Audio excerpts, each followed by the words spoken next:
The 1-5-6-4 chord progression is one of, if not the most common chord progression in Western pop music. It's such a common chord progression that it's sometimes referred to as the Axis chord progression, named after a comedy troupe that made a skit about how common this chord progression is. What you're trying to say is you can take those 4 chords, repeat them, and pump out every pop song ever. Is that what you're saying? Yeah. But this chord progression hasn't always been this popular. And I wanted to find out at what point did this chord progression go from just being another nice chord progression that occasionally gets used to the most overused and predictable chord progression out there. So what I did is collected together a list of 446 songs that use this chord progression and plotted the year of their release onto this graph. Let's start by looking at the earliest use of this chord progression that I could find, which was the 1958 song To Know Him Is To Love Him, written by Phil Spector. Know him is to love, love, love him. Just to see him smile makes my life worthwhile. Now, quick side note here, some people list the traditional tune Auld Lang Syne as the oldest example of the 1-5-6-4 chord progression. But in fact, the original and traditional version of Auld Lang Syne doesn't use the 1-5-6-4 chord progression. It's only some modern reharmonisations that fit the melody to that chord progression.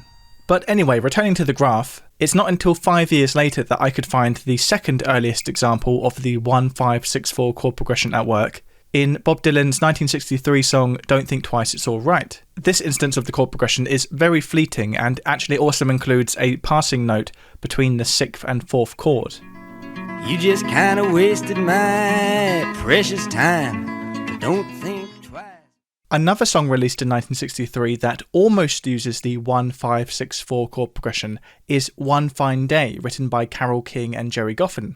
This song does use the chord progression 1-5-6-4, but the 4 chord is actually a minor chord rather than the typical major chord, so it's not exactly the same chord progression.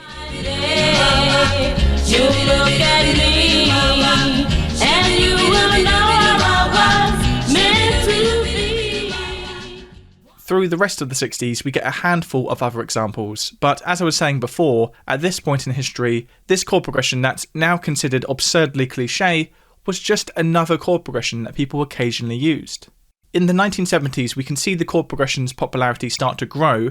I personally found 23 examples of songs from the 1970s that use the 1-5-6-4 chord progression. Here's a short sample of them. Take me home to the place. No woman applied.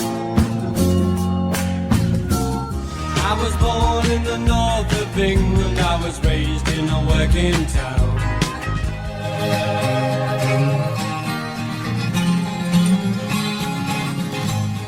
I can't face your threats and stand up straight and tall and shout about it.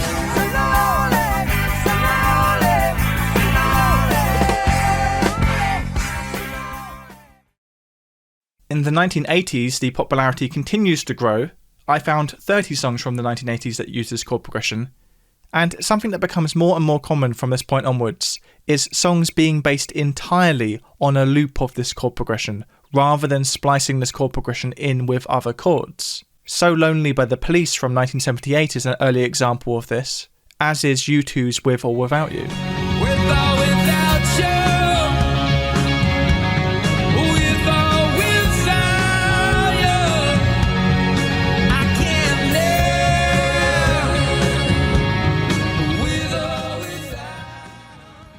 Now, it's the 1990s where this chord progression's use starts to become something of a cliché, particularly in the style of pop punk. A lot of pop punk songs use this chord progression, to the point that some people actually call it the pop punk chord progression. Please play this song on the radio.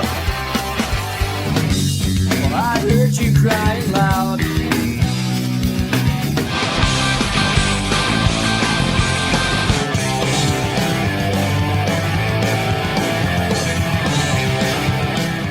Pop punk's use of the 1-5-6-4 chord progression might have been started by some of these early punk bands, including The Clash, The Only Ones, and then later the punk band Misfits.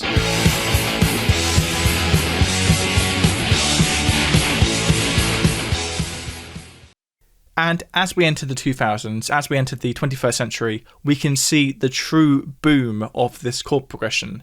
At some point in the early 2000s, it's like this chord progression just became the go-to chord progression to write a song with. Just like how in the 1950s the fashion was to write songs using the 12-bar blues chord progression, in the first decade of the 21st century, the fashion was to write songs with this chord progression, 1-5-6-4. It seems that this trend peaked at around the year 2011. I found 30 different songs released in 2011 using the 1-5-6-4 chord progression.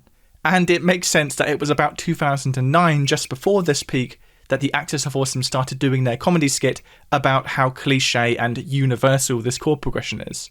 Here is just some of the songs that use this chord progression from the year 2010. Don't you ever feel like you're less than I'll be living in a big old city.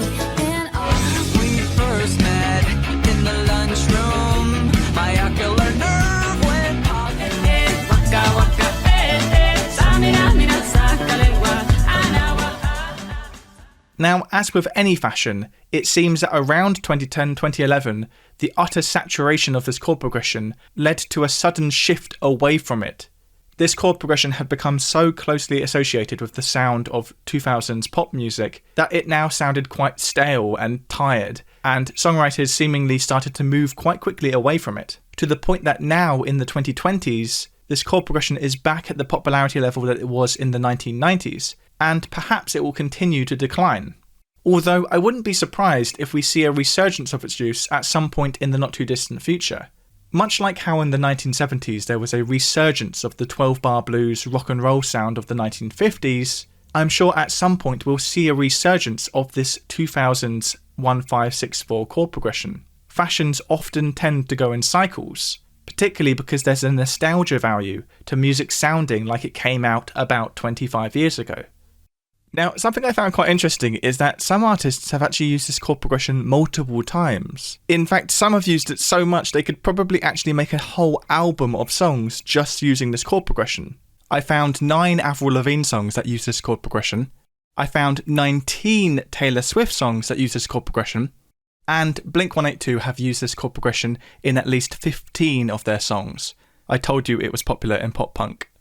Now, if you're wondering why this chord progression in particular seems to be so popular, so useful for writing songs, I actually talked about that before in this video about some of pop music's most common chord progressions and why they work. So do check that out if you're interested.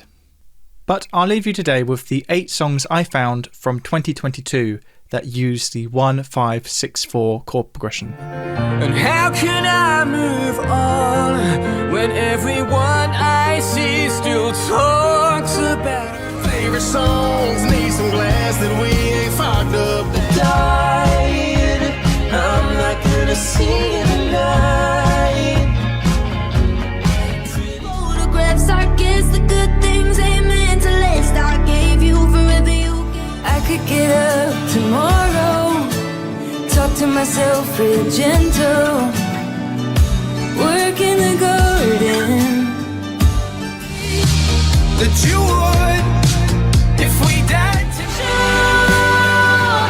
I don't wanna tell this if you're just a ghost in the night. We used to be the rock stars who never thought of no heart until this thing we call life.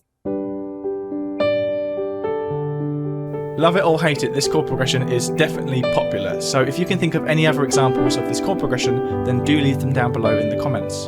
And thank you to everybody who made suggestions towards this list. Without you guys, I never would have come up with so many examples of this chord progression.